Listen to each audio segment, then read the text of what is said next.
नोरमा group, जो सोचता है वो करता है। आपके अपने सपनों का आशियाना। आप सभी मीडिया बंधु को सबसे पहले बहुत बहुत धन्यवाद कि आप अपना समय निकाल कर यहाँ आए। और आज के प्रेस वार्ता का मुख्य विषय ये है कि आप लोगों को सूचना देना है कि कल जो है हमारी पार्टी की एक बहुत ही महत्वपूर्ण बैठक हुई थी, जिसमें तमाम कोर कमेटी के सदस्य जो थे शामिल हुए थे। और चुनाव जो है बहुत नज़दीक है। इनफैक्ट अगले महीने में 4 तारीख तक चुनाव की घोषणा भी हो जाएगी। आचार संहिता उसके बाद लागू हो जाएगा। ऐसे में सभी पार्टी अपने अपने कामों में लगी हुई है। हमारी पार्टी भी पूरी तरह से तैयार है इस चुनाव के लिए। और उसी विषय पर जो है कल चर्चा की गई थी। बिहार के सभी जिले से लगभग 25 से 30 हमारे कोर कमेटी के जो सदस्य हैं वो आए थे। उनके बीच बैठकर आगामी चुनाव को लेकर हमारी बहुत ही महत्वपूर्ण बातचीत हुई। कल की बैठक में क्या क्या कल की बैठक में हम लोगों ने ये तय किया कि बिहार में कौन से सीट है जहां से हम चुनाव लड़ सकते हैं, और कौन से सीट है जहां पर हम मजबूत हैं, ताकि हम अगर चुनाव लड़ते हैं, हमारी पार्टी की ओर से अगर चुनाव लड़ा जाता है तो वो बहुत ही अच्छे तौर पे लड़ा जाए। तो सभी सीटों पर हमने मुआयना किया। उन सभी सीटों को ध्यान में रखा गया जो सीट हमारे लिए सबसे बेहतरीन साबित होंगे। उन सीटों पर जो है हम लोगों ने चर्चा की और रणनीति तैयार करने का प्रयास किया। देखिए, ये तो तब बता पाएंगे हम आपको जब हमारी गठबंधन होगी, क्योंकि सीटों को लेकर अभी कुछ भी कह पाना उचित नहीं होगा, क्योंकि अभी गठबंधन की बातचीत हमारी चल रही है दोनों ही दलों में। जैसा कि हमारे राष्ट्रीय अध्यक्ष इंजीनियर IP गुप्ता जी ने पहले भी कई बार ये बताया है कि दोनों ही दलों से हमारी बातचीत चल रही है, चाहे वो इंडिया गठबंधन हो चाहे वो NDA गठबंधन हो। तो दोनों ही दलों से चल रही है और वो सीट उसी पे निर्भर करेगी कि हम किसके साथ जाते हैं। लेकिन हाँ, एक इतना ये कह सकते हैं कि हमारी जो सीटें होंगी वो सम्मानजनक सीटें होंगी। हाँ, IP गुप्ता जी ने ये तब कहा है कि जब हमें कोई पार्टी सम्मानजनक जगह नहीं देगी, हमारे शर्तों को नहीं मानेगी, तो बिहार में पूरे 158 सीट ऐसा है जहां पे हम निर्णायक भूमिका में हैं, और वहां पर हम ये तय करेंगे कौन जीतेगा और कौन हारेगा। जहां हम चाहेंगे वहां उस दल को जिताएंगे, और जहां हम जिसको चाहेंगे वहां हराएंगे। ये ताकत हमारी पार्टी रखती है, इसमें कहीं से कोई दो राय नहीं है। लगातार आप लोग यात्रा कर रहे हैं, अगला यात्रा कहाँ से कहाँ? देखिए, अभी तक लगातार कई यात्राएं हुई हैं जिसमें आप लोग शामिल भी हुए हैं। आगे का जो आगामी यात्रा है उसके बारे में हम आपको बताना चाहेंगे। सरैया में होने वाला है 13 तारीख को, जो है सरैया साहेबगंज मुजफ्फरपुर में हमारा अगला यात्रा होने वाला है। उसके बाद 14 तारीख को मोतिहारी के रक्सौल में हमारा यात्रा होने वाला है। 19 तारीख को हमारा यात्रा मधेपुरा में होने वाला है, और 21 तारीख को नौगछिया और भागलपुर में होने वाला है। यात्रा यहाँ पे रुकेगी नहीं, आगे भी यात्रा शेड्यूल किए जा रहे हैं, जिसकी तिथि निर्धारित होते ही आप लोगों को सूचित किया जाएगा। क्या अभी कोई टाइम या ड्यूरेशन नहीं बनी है कि गठबंधन से या NDA से आपको कब तक बात होने की संभावना है? ऐसा हमें लगता है बहुत बहुत जल्द आप लोग का जो ये इंतजार है बहुत जल्द खत्म होगा। आने वाले 10 दिन ही मान लीजिए, एक सप्ताह से 10 से 15 दिनों में जो है हम ये निश्चित तय कर लेंगे कि हम किस ओर जा रहे हैं, और आप लोगों को बहुत जल्द जानकारी भी देंगे। जनसुराज को किस मतलब क्या लगता है जनसुराज की तरफ से भी कभी अगर नहीं, इम्पॉसिबल है। हमें उनके आइडियोलॉजी बिल्कुल भी हमारे लिए सही नहीं, हमारे लिए ही नहीं, हमें लगता है कि बिहार के लिए ही उनका आइडियोलॉजी सही नहीं है। वो एक नेटवर्किंग सिस्टम चला रहे हैं, वो एम्प्लॉय बना रहे हैं, वो पैसों के बल पे लगता है बिहार को खरीदने का प्रयास कर रहे हैं। तो हमें नहीं लगता है। हमें लगता है कि आने वाले चुनाव में जो हवा में पार्टी है वो हवा में उड़ जाएगी, और जो ज़मीन पे वाकई पार्टी है, जो मजबूती से ग्राउंड लेवल पे अपने आप को रिप्रेजेंट करने का प्रयास कर रही है, वो साबित करके दिखाएगी।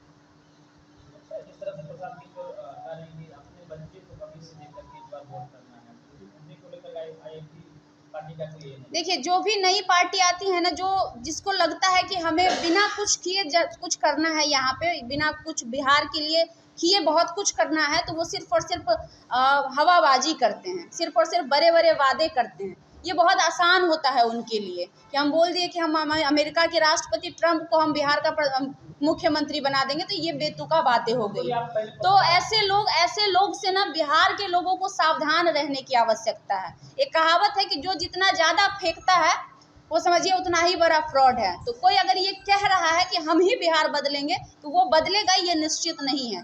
देखे जाते हैं कि आपने बिहार के लिए क्या कंट्रीब्यूशन किए हैं। तो भाई बताएं, जिस पार्टी की नाम आप बार बार ले रहे हैं उस पार्टी का बिहार के चीज़ों में क्या कंट्रीब्यूशन है? क्या कभी बिहार के किसी आंदोलन में उस पार्टी ने भाग लिया है?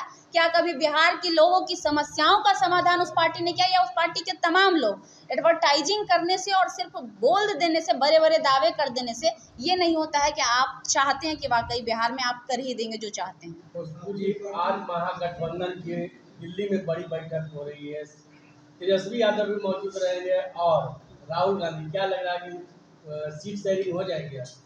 देखिए, ये तो उन लोगों के आपस की बातें हैं, लेकिन जहाँ तक हमें लगता है चुनाव बहुत नज़दीक है, ऐसे में समय नहीं है कि इसके लिए और अधिक समय लिया जाए। तो हमें लगता है कि इस बार हो जानी चाहिए, क्योंकि बहुत नज़दीक आ चुके हैं हम लोग, चुनाव के करीब आ चुके हैं।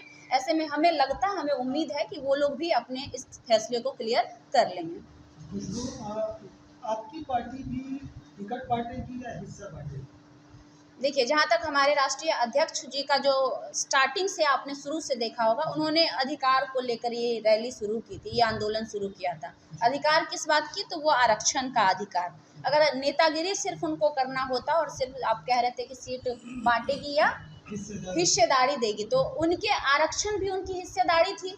हिस्सेदारी को लेकर ही उन्होंने आवाज़ उठाया कि हमारे समाज की हिस्सेदारी जो है वो पिछले 78 वर्षों से नहीं दी जा रही है। जितनी हमारी हिस्सेदारी या भागीदारी है उतनी हिस्सेदारी हमें नहीं दी जा रही है, जिसको लेकर उन्होंने लड़ाई शुरू की है। तो आप एकदम इत्मीनान से ये कह सकते हैं कि चुनाव में भी वो हिस्सेदारी देंगे अपने समाज को, निश्चित तौर पर। आपके सपनों को हमने सजाया है, ई होम्स पैनोरमा को हमने बनाया है। ई होम्स मेरा एक सपना था जिसपे मैं पिछले 4 साल से काम कर रहा था। हमने जो बनाया है वो सबने है माना। ई होम्स पैनोरमा में हो आपका भी आशियाना। और फाइनली हमने 2021 में इस प्रोजेक्ट को लॉन्च किया। बहुत लोग अप्रिशिएट कर रहे हैं कि पूर्णिया जैसे शहर में, बिहार के, एक तो बिहार की बात करें उसमें भी पूर्णिया जैसे छोटे जगह में इस तरह का लाइफस्टाइल देना, ये सुन के हम लोगों को बहुत अच्छा लगता है। ई होम्स में हमने कुछ और भी किया है, जैसे हम जिस जगह में रह रहे हैं हमारे फैमिली सिक्योर हो, उनको सिक्योरिटी का ध्यान में रखा है। आपकी सुविधा और सुरक्षा आपके लिए खास है, ये आपका विश्वास है। इसमें आर्टिफिशियल इंटेलिजेंस का 7 लेयर सिक्योरिटी का हमने इस्तेमाल किया है। लस ग्रीन कैंपस को बनाया है। यदि हमारा बाउंड्री वाल है तो वो वर्टिकल गार्डन है। ये जितनी भी फैसिलिटी होता है एक इंटरनेशनल टाउनशिप में, ई होम्स है, ये हम लोग विश्वास नहीं कर पा रहे हैं। जो भी हमारे मित्र, दोस्त या जो भी हमारे बाहर के बाहर आते हैं तो हम लोगों को बहुत अच्छा सुनने को मिलता है और बहुत अच्छा क्रेडिट मिल रहा है। वो सारा हमने सिर्फ एक बिल्डिंग नहीं बनाया, हमें एक बहुत अच्छा लाइफस्टाइल दिया ई होम्स में, और मेरा एक सपना था जिसको मैं आज फुलफिल होते हुए देख रहा हूँ। ये आपका आवास है। ई होम्स पैनोरमा में अब आपका निवास है। E homes Panorama, luxurious lifestyle redefined. Panorama group, जो सोचता है वो करता है। अगर ये वीडियो पसंद आई और वह बिहार के राजनीति और बिहारियत से सरोकार रखेनी तो सब्सक्राइब बटन दबा के चैनल के सब्सक्राइब कर ली। ओजे एगो घंटी बा, ओकरा बटन दबा देला से कुल सटीक और मारक खबर रुआ मुफ्त में मिल जाई। अगर रुआ पत्रकारिता के हमनी के नया प्रयोग में सहयोग कर चाहतानी तो ज्वाइन बटन दबा दी। पेटीएम नंबर नोट कर ली 9386 816 700।